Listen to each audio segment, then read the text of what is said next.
तुझं आहे तुझं पाशी परी तू जागा चुकलाशी, हे संत रामदास स्वामींनी दिलेले मौलिक विचार आजही प्रत्येक व्यक्तीस मार्गदर्शन करणारे आहेत. या उक्तीचा अर्थ असा आहे की प्रत्येक व्यक्तीच्या सुखदुःखाची, यश अपयशाची गुरुकिल्ली त्याच्याच हातात आहे.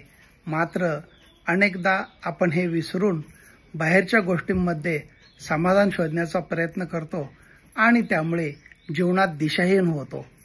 मानव हा अपार शक्तीचा स्रोत आहे, मात्र अनेकदा तो स्वतःच्या क्षमतांचा नीट विचार न करता इतरांवर अवलंबून राहतो. प्रत्येक माणसाकडे कौशल्ये, प्रतिभा आणि यश मिळवण्याची क्षमता असते, पण जर तो स्वतःच्या क्षमतांचा शोध घेत नसेल तर त्याला अपयशाचा सामना करावा लागतो. म्हणूनच संत रामदास म्हणतात की तुझ्या गरजा तुझ्याजवळच आहेत, परंतु तू त्या ओळखत नाहीस. स्वतःच्या कर्तृत्वावर विश्वास ठेवून प्रामाणिक प्रयत्न करणे हे यशाचे गमक आहे. कोणतीही गोष्ट स्वतःच्या कष्टाने मिळवली तर तिचे समाधान वेगळेच असते. दैनंदिन जीवनातही हा विचार लागू पडतो.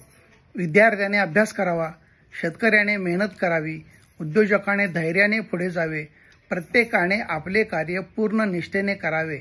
आपण दुसऱ्यावर अवलंबून न राहता स्वतःच्या कष्टावर भर दिला तर यश निश्चित मिळतं. माणसानं स्वतःच्या दोषांची जाणीव ठेवली पाहिजे. स्वतःमध्ये सुधारणा करून योग्य मार्गाने पुढे जाणे आवश्यक आहे. जर माणसाने स्वतःच्या चुकांची जबाबदारी घेतली आणि त्या सुधारण्याचा प्रयत्न केला तर तो निश्चित यशस्वी होईल. तुझं आहे तुझं पाशी ही उक्ती आपल्या जीवनाचा मूलमंत्र आहे. स्वतःच्या सामर्थ्यावर विश्वास ठेवून योग्य मार्गावर राहून कष्ट केले तर जीवनात यश निश्चित मिळते. त्यामुळे प्रत्येकाने स्वतःकडे असलेल्या क्षमतांचा योग्य उपयोग करून जीवनात यशस्वी होण्याचा प्रयत्न केला पाहिजे.